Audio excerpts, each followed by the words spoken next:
it's open. And I have it in command from you to invite the company to remain seated whilst you address them.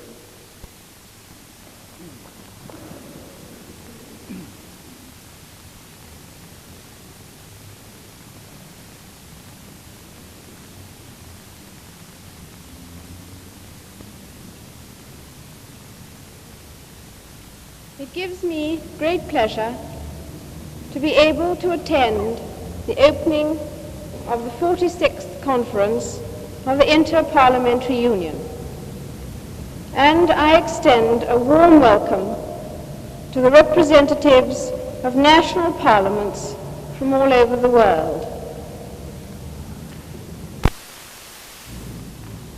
The Parliament at Westminster has seen many changes and survived many crises. It has adapted itself to the conditions of each succeeding age without loss of vitality or strength. This has happened because there have always been men who have realized that it is the principle of parliamentary government that is important, and principles are only kept alive by people who believe in them passionately. The Union brings you together not as representatives of governments, but as representatives of parliaments. You are all men and women in public life with obligations and duties to those whose interests you represent in the councils of your own countries. Whatever differences may exist between the nations, you at this meeting have much in common. I wish your discussions every success at this, the 46th Conference of the Inter-Parliamentary Union.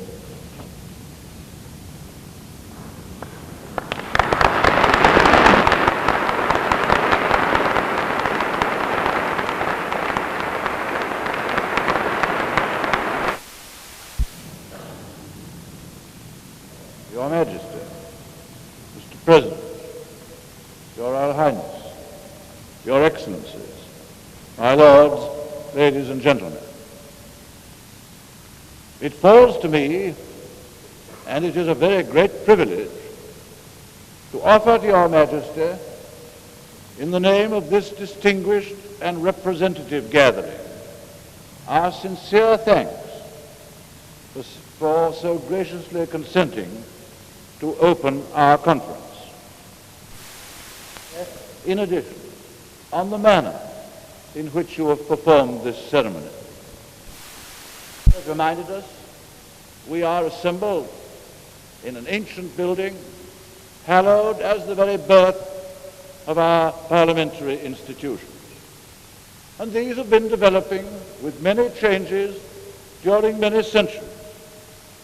And the particular form which our parliamentary democracy in Britain now takes is the result of long development.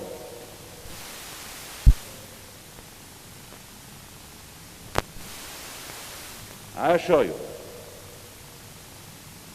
my lords, ladies and gentlemen, your excellencies, all those assembled in this hall, I assure you that we in Britain are proud indeed to be the host country of this conference. It is a great privilege for us. We wish you every success in your deliberations. They will be watched with the deepest sympathy by our people. All the more because there are many countries come here today, formerly under direct British rule, now independent, but preserving those institutions which were developed by us. What has struck me as remarkable is how in essential matters so little has been changed by these new countries whose independence we have welcomed and helped to create.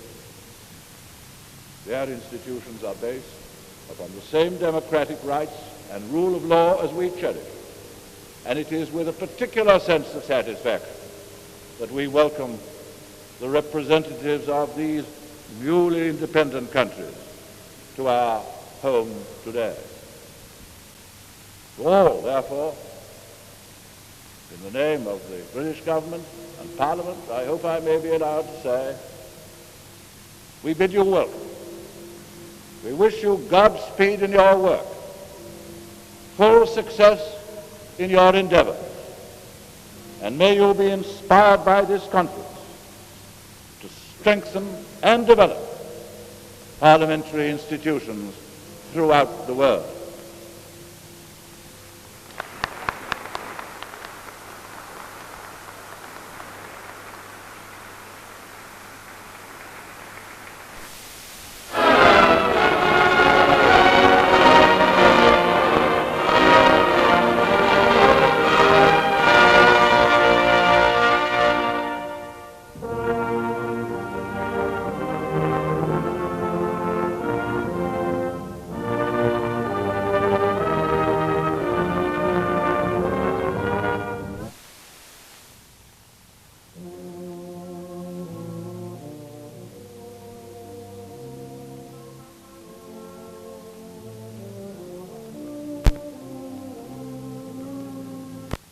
Parliamentary representatives must represent their electorate.